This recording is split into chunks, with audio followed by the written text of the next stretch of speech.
사람을 현혹하는 설득의 기술. 간단한 퀴즈로 이야기를 시작해 보겠습니다. 두 곳에서 일자리를 제의받았다고 상상해 보세요. 노동시간, 업무 내용, 장래 전망 등은 두 일자리가 모두 똑같습니다. 유일한 차이점은 자신이 받는 보수와 동료 사원들이 받는 보수의 차이뿐입니다. A 회사는 연봉이 5천만 원인데 동료 사원들의 연봉은 3천만 원입니다. B 회사는 연봉이 6천만 원인데 동료 사원들의 연봉은 8천만 원입니다. 당신은 A, B 회사 중 어느 쪽을 선택하시겠습니까? 조사 결과에 따르면 대부분의 사람들이 A 회사를 선택합니다. 순전히 돈만 놓고 본다면 B 회사의 연봉이 1,000만 원 더 많으므로 이 결정이 완전히 비합리적입니다. 그러나 과학적 연구에 따르면 우리 인간은 합리적인 동물과는 거리가 멉니다. 대신에 우리는 자신의 감정, 스스로를 바라보는 시각, 다른 사람에게 비춰지는 자신의 모습 등 온갖 요소에 의해 마음이 변하는 사회적 동물입니다. 객관적으로 볼 때 B 회사가 A 회사보다 돈을 더 많이 주긴 하지만 A 회사에서는 동료 직원들보다 2천만 원 더 받습니다. 그 차이가 주는 우월감은 B 회사를 다닐 때 더 받게 될 돈을 상쇄하고도 남습니다. 이 미묘하고 때로는 무의식적인 효과가 우리의 구매 행동에도 영향을 미칩니다. 설득의 마케팅 기법에 덤으로 하나 더 라는 방법이 있습니다. 연구에 따르면 컵케이크 1개와 쿠키 2개를 75센트에 팔 때에는 40%의 사람들이 그것을 샀으나 컵케이크 1개가 75센트라고 하고 나서 갑자기 쿠키를 공짜로 주겠다고 했더니 73%가 샀습니다.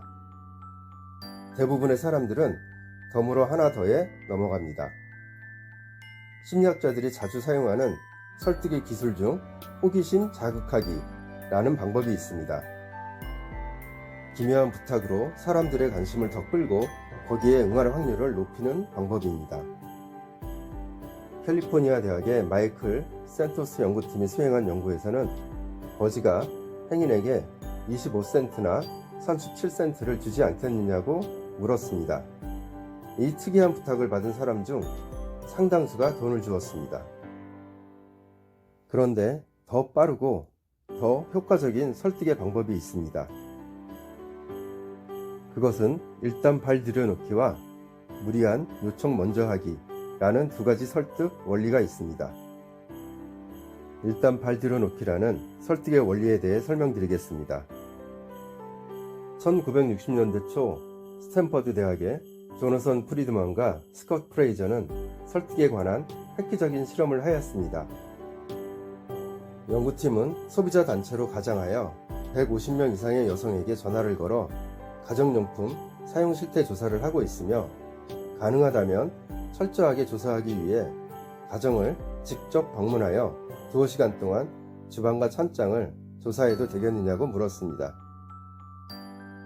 당연한 일이지만 대부분의 여성이 이 부탁을 거절했습니다. 연구팀은 또 다른 여성 집단에게도 비슷한 전화를 걸었는데 이번에는 선호하는 가정용품에 대한 간단한 설문조사에 응해달라고 요청했습니다. 여기서는 가정방문 조사에 대한 이야기는 하지 않았습니다. 그러자 거의 모든 여성이 설문조사에 응하겠다고 대답했습니다. 그리고 나서 3일 후에 다시 전화를 걸어 조사원이 가정을 직접 방문하여 집안을 조사해도 되겠느냐고 물었습니다. 그러자 이번에는 절반이 넘는 여성이 요청을 수락했습니다. 같은 연구팀은 일단 발 들여놓기 설득에 대한 후속 실험을 하였습니다.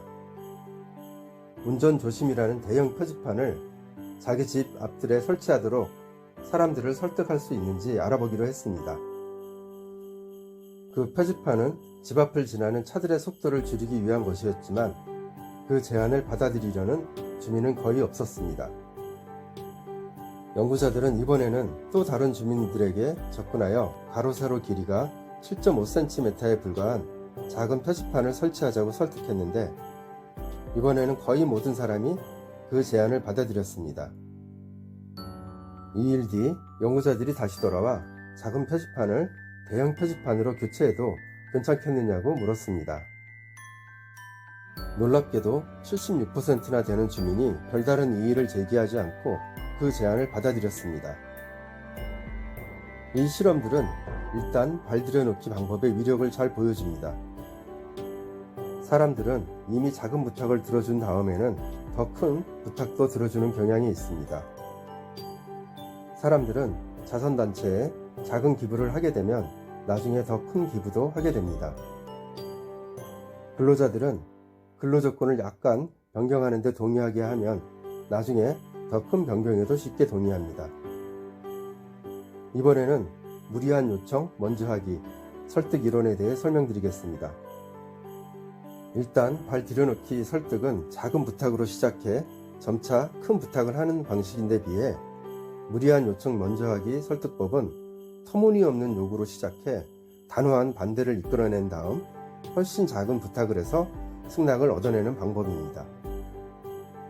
무리한 요청 먼저 하기로 가장 유명한 연구로는 애리조나 주립대학의 로버트 치알디니 연구팀을 꼽을 수 있습니다. 연구팀은 청소년 상담 프로그램의 요원인 것처럼 가장하여 학생들에게 비형 청소년들을 인솔하고 동물원에 가서 놀아주는 일을 하루만 해주지 않겠느냐고 부탁했습니다. 예상대로 전체 학생 중 그 제의를 수락한 비율은 20% 미만이었습니다. 이번에는 전수를 바꾸어 보았습니다.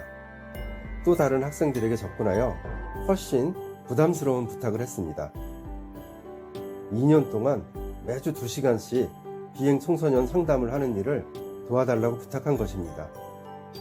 이 제의를 받아들인 학생은 거의 없었습니다. 그렇지만 일단 거절을 당한 뒤에 연구팀은 훨씬 작은 부탁을 들고 다시 찾아갔습니다. 그렇습니다. 바로 당신의 예상대로 비행 청소년을 인솔하고 하루 동안 동물원에 가서 놀아주는 일을 부탁한 것입니다.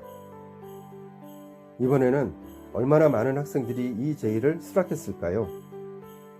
무려 그 비율이 50%를 넘었습니다. 또 다른 연구에서는 젊은 여자가 식당에서 식사를 한 후 돈이 없다는 것을 알고 다른 손님에게 도움을 요청하는 상황을 연출하였습니다. 먼저 $2를 도와달라고 요청했을 때에는 겨우 10%만 들어주었습니다. 다음 상황에서는 $10가 넘는 음식값을 전부 내달라고 부탁했습니다. 이 거절 후 다시 그렇다면 $2라도 도와달라고 부탁하자 75%나 되는 사람들이 흔쾌히 지갑을 열었습니다. 이 방법도 많은 상황에서 효과가 있습니다. 예를 들면 주택가격 협상, 연봉 협상 등에 이르기까지 온갖 것을 협상할 때 처음에는 강경하게 나가는 것이 효과가 있습니다. 이처럼 설득의 기술은 일단 발 들여놓기, 무리한 요청 먼저 하기, 덤으로 하나 더 등의 방법을 적절히 구사하는 것입니다. 이러한 기술은 단지 30초면 마스터할 수 있습니다. 오늘의 내용을 정리하면 인간은 스스로 생각하는 것처럼 합리적인 동물이 아니라서 순간적이고 어이없는 방법에 아주 쉽게 설득당합니다. 덤으로 하나 더라는 전술을 사용하는 사람을 조심하세요. 이들은 요구하지도 않은 애누리나 흥정을 제시하면서 당신의 지갑을 털어내려고 합니다. 마찬가지로 처음에 작은 부탁을 했다가 큰 부탁을 하는 사람이나 무리한 부탁을 했다가 금방 작은 부탁으로 바꾸는 사람도 조심하세요. 물론 당신은 이런 방법을 써서 다른 사람을 설득할 수 있습니다. 그러나 오직 좋은 목적으로만 사용하도록 당부 부탁드립니다. 시청해주셔서 감사합니다. 당신의 삶을 건강하게 유도하는 라이프메이트였습니다.